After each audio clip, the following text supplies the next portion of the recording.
Okay, now I don't know if it's just me, but I think Teppei is confirmed to die now, because, I mean, it's just so freaking obvious. I've said it the past 2 reviews.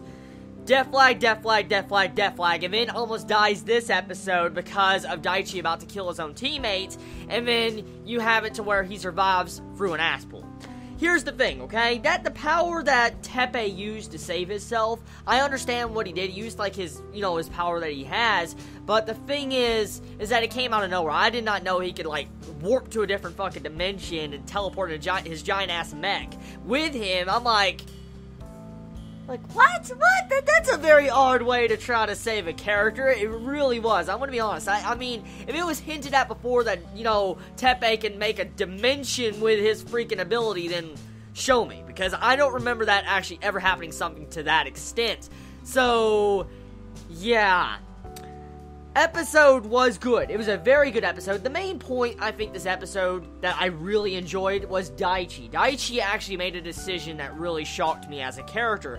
He was willing to kill his own friend, Teppei, and murder him to save everybody else behind him. And right there, as a character standpoint, he progressed as a character because he's willing to complete his mission no matter the cost. And he was willing to kill his close friend that he met at an early age, and we've known since pretty much the very beginning of Captain Earth.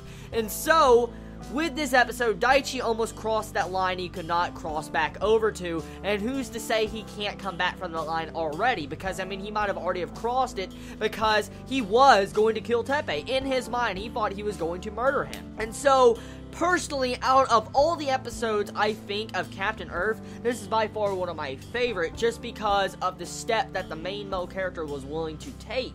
And at the exact same time, Teppei was fine with it. But I wonder exactly how he does feel about the entire extent of it. I mean, he seemed like he was ready to die at the entire moment when before, Daichi shot. But I wonder exactly how he feels about Daichi willing to kill him.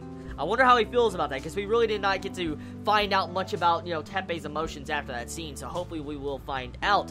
One thing, though, is this episode was really entertaining, especially with how you have the meteors coming in. That was really cool. I like that aspect. I love hearing the music and the theme with it. It was really badass, and it definitely complemented this overall entire episode.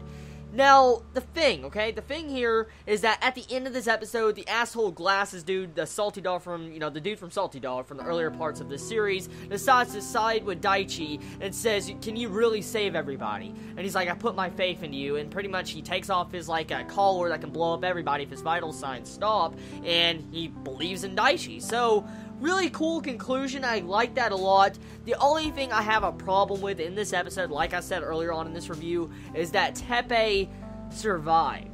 I don't necessarily want him to die. I'm not that bloodthirsty, okay? I'm not. I don't want to see characters dying left and right, but I mean, the way he survived is just...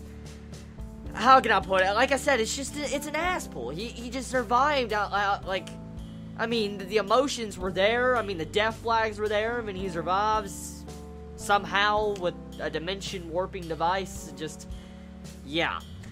Overall, I still believe Teppei is going to die. I still believe it. He will die. Someone is going to fucking die before this series ends. I know for a fact. There's too many damn death flags. There's been too much death talk recently in this series, and it's obvious. It's going to happen. I don't know who. It may not be Teppei, it could be Hana, it could be Daichi. He could possibly take upon his father's footsteps and sacrifice himself to save everybody else. That is a possibility.